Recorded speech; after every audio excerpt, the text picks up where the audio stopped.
Welcome to my F1 channel. Welcome to Peter on Pole. My name is Peter in pole position to talk about the bottom three, the worst drivers of the Portuguese Grand Prix. And I'm not going to take long. I'm just going to move swiftly onto it.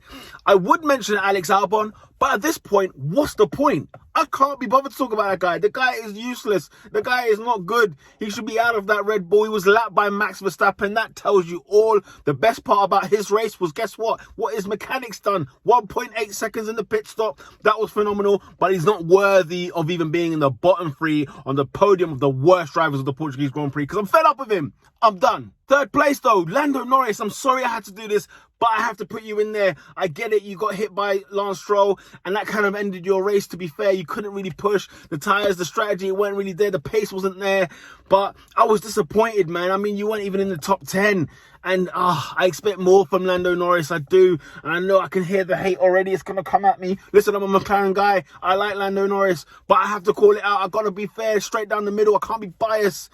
Lando Norris, you're not one of those who impressed me in this race. You're one of those who actually I was disappointed in this race. And so for that, you're third in the bottom three of the worst drivers this weekend. Number two, Kvyat. P2. Do you know why? Because Kvyat, you've been brilliant this season. I think you've actually done very well this season, and you've gone under the radar in the shadow, of course, of Pierre Gasly. It's the same situation with Ocon and Danny Ricciardo. Both have been great, but one's doing better than the other. However, this weekend, I mean, you wanted to get your 5-second penalties in. You know, you wanted to not obey the track limits. You had another issue. I mean, you were doing all issues. You couldn't, you know, blue flags are being waved and you're not even letting people go through. I mean, what are you doing? What are you playing at? And you finished where? Enough said. And P1, and you might see this is harsh, and I can understand if you do, it's Lance Stroll. I mean, this guy has come back and I don't recognize this guy. What is it, 4 races now where he hasn't finished or started a race?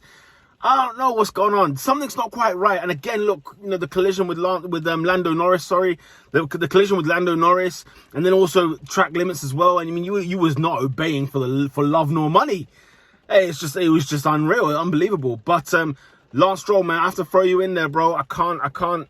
You know, it's not like you haven't raced this season. You have been racing, and yet you've come in like you was a Nico Hülkenberg, and Nico Hülkenberg's putting in some good stuff. So, yeah, the car retired, of course. They just thought, look, we might as well give up on this race. Apparently, there's damage to the car. Fair enough.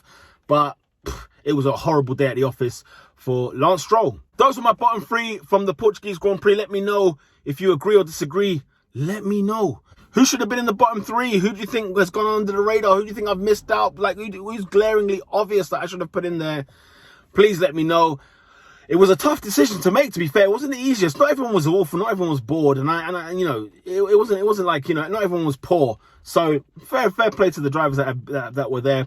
Make sure you check out the top 3 drivers of the Portuguese Grand Prix. Make sure you check out the WTH moments of the Portuguese Grand Prix. And also check out the fun facts of the Portuguese Grand Prix. We head next to San Marino, to Imola, for, I guess it's the Italian Grand Prix, but I want to call it the San Marino Grand Prix because, of course, you know what I'm saying? Heritage and all them things. But those were my bottom 3.